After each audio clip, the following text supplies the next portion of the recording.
Alors, aujourd'hui, on va voir les dernières anecdotes de Info Dingo, avant de passer à Paro Dingo. Alors, du coup, là, je vais parler des anecdotes qu'il y a sur Marie Jambon et Will They Fail. Donc, tout d'abord, Marie Jambon. Pour la vidéo de Marie Jambon, en fait, là, c'est une parodie de Cusco, où en fait, là, c'est genre un empereur qui a été changé en animal. Du coup, là, c'est en âne.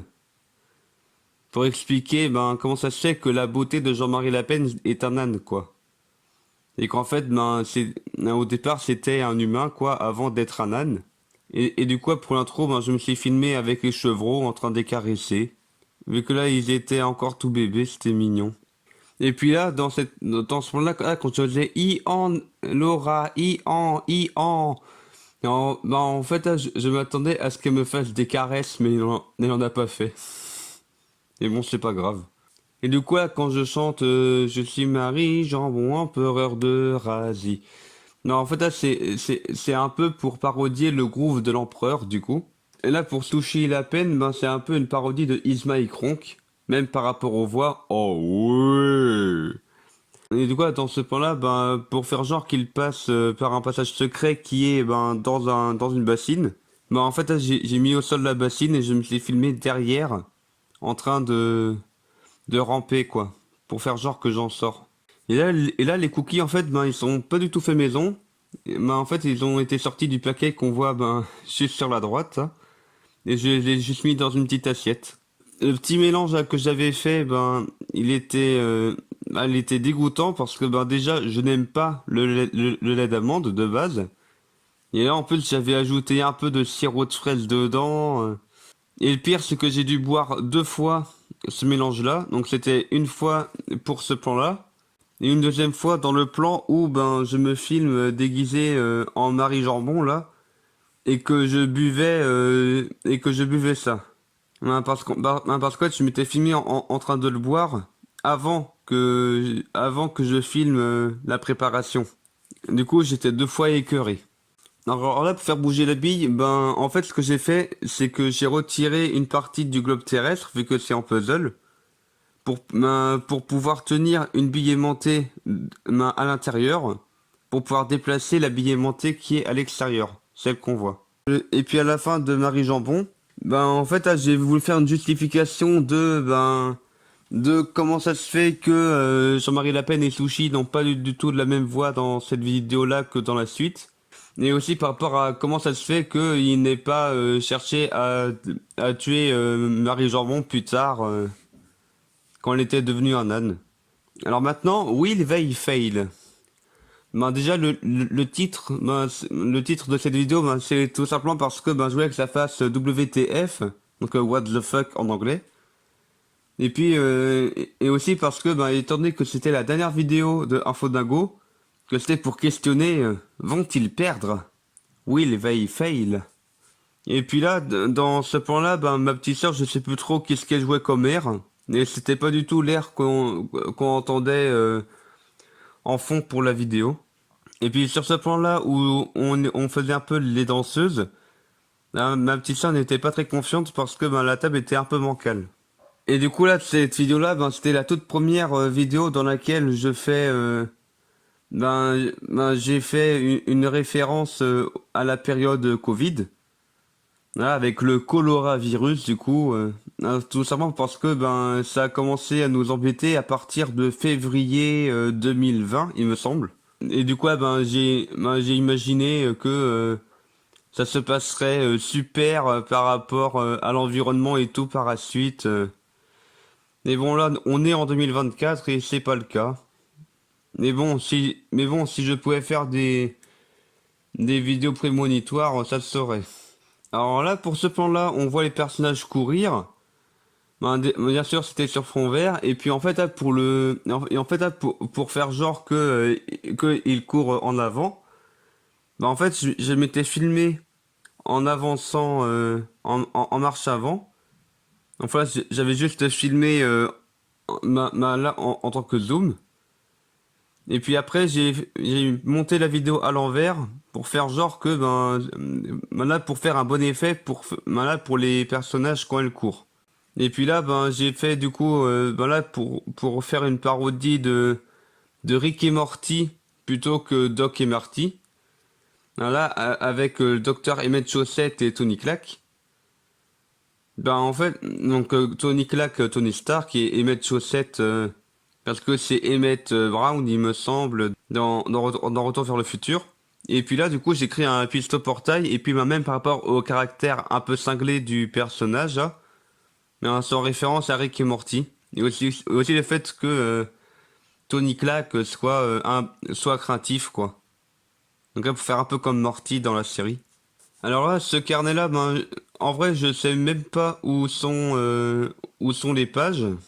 J'espère que j'ai pas jeté. En fait, c'était pour faire comme si c'était le carnet de la personne là qui avait trouvé le cube céleste là, et qui avait noté des informations sur voilà, sur les différentes faces, les différents pouvoirs venant du cube céleste. Et puis dans cette vidéo-là, ben, j'ai aussi voulu faire un peu une suite à la fin de l'histoire du château du jet d'eau, où en fait, ben, Jean le Moineau, il était devenu une sorte de Captain Marvel. C'est pour ça que du coup, ben là, il a de longs cheveux blonds et une sorte d'aura jaune, pour faire un peu comme Captain Marvel qui est trop forte. Là, qui est la meilleure et tout. Alors là, j'ai voulu faire pareil pour Jean le Moineau pour cette vidéo-là. Et puis dans cette vidéo-là, ben, j'ai aussi voulu montrer que je n'ai pas oublié du coup ben, les vidéos précédentes. Ben, par exemple dans Eternity War, que Nailix Senoma a cassé le globe dans lequel il y avait le cube céleste. Et que du coup, il y a encore les restes qui sont au sol. Ben, en fait, là, quand j'ai dessiné sur les différentes pages, ben, j'avais fait en sorte qu'il y ait d'écrit quelque part cerveau univers, pour faire un peu genre que ben grâce au pouvoir du cube céleste, ben on pouvait lier notre cerveau à l'univers, ben pour être genre surpuissant tel un génie. Alors là, bien sûr, pour faire genre que le personnage est tel que Emmett Chaussette est tellement grand qu'il peut attraper Tony Clack du bout des doigts. Bien sûr, j'ai pris une figurine en Lego que j'ai habillée à peu près comme lui. Quand il y a les personnages qui disent ah regarde un canard géant, mais non, enfin il y a juste le super Picsou géant. Alors, c'est en référence à la série de bande dessinée Super Picsou géant.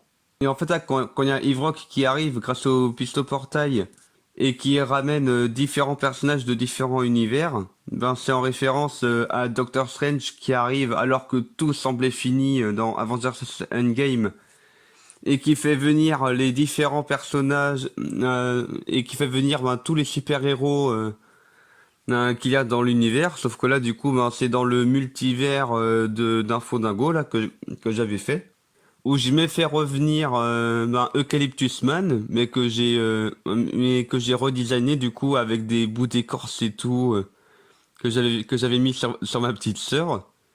Puis son Yator, ben j'ai donné ce rôle-là à mon grand frère, ben parce que je trouvais que vu qu'il est un musclé, barbu, ben que ça lui allait bien.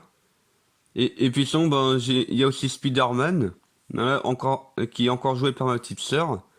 Et puis ben Iron Man et Jean-Claude Van Damme, ben parce que c'était en fond vert.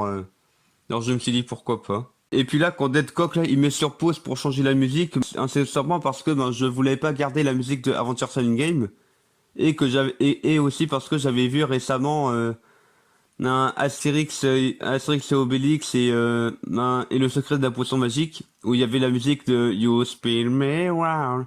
Na, na, na, na, na. Voilà. Et du coup, moi j'ai voulu mettre cette musique là pour la scène de baston. Et là, quand Jean le Moineau, alors qu'il avait réussi à frapper le Picsou géant, s'est fait mettre KO par ce dernier, bah en fait là c'était pour faire un peu une référence à Captain Marvel quand elle se montrait badass par rapport à Thanos et qu'après Thanos le met KO en un seul coup de poing avec la pierre du pouvoir mais un seul coup de poing quand même. Et puis là, j'ai voulu faire une sorte de réunion de super-héros, tout simplement parce que, ben, jusqu'ici, chacun attaquait le grand méchant chacun son tour, ce qui était un peu ridicule. Et du coup là, il y a eu une sorte de conseil des super-héros avec Thor, Spider-Man, Bioman et Deadcock. Et alors, et sur ce plan-là, en fait, ben, bien sûr, il a été filmé sur fond vert. Et puis en fait, j'avais mis ma robe de chambre à plat au sol. Et puis ben, je me suis mis dessus pour faire genre que je suis sur le super Picsou géant qui est allongé. Et puis là, ben, c'est encore des coussins et autres ben là, pour faire comme si c'était Bioman couché là. D'ailleurs, à gauche, il n'y a rien pour faire la tête. Du coup, on dirait qu'il est décapité, le pauvre. Et puis là, pour faire cet effet-là, ben, en fin de compte, je m'étais filmé deux fois sur fond vert. Et puis à chaque fois, j'ai gardé la même démarche. En fait, je me suis tenu pareil. J'ai gardé la même démarche au même rythme pour faire ce bon effet de Herbert qui passe de Herbert dépressif à ce bon vieux Herbert quand on arrive dans la dimension des paillettes. Et aussi, ben, j'ai voulu faire genre que il n'y a plus d'univers à cause du Super Pixel géant. Ben, tout simplement pour que Thor puisse rester dans cet univers-là avec Jésus et Dieu. Mais en fait, là, quand on voyage dans les différents univers, ben, vous n'avez peut-être pas lu ça. Et en fait, c'était pour montrer comment serait l'univers d'Infodingo sans tel ou tel élément. Genre, il y a sans Alix Chénoma, sans Tintin, sans Jean le Moineau, sans le Père Noël, sans Fabrice Pictune. Et le dernier, on découvre un enfant potentiel pour Laura qui est Charlotte. Là, c'est dans un univers où Laura est guérie. Et voilà, c'est tout pour cette dernière vidéo d'anecdotes sur l'univers de Infodingo.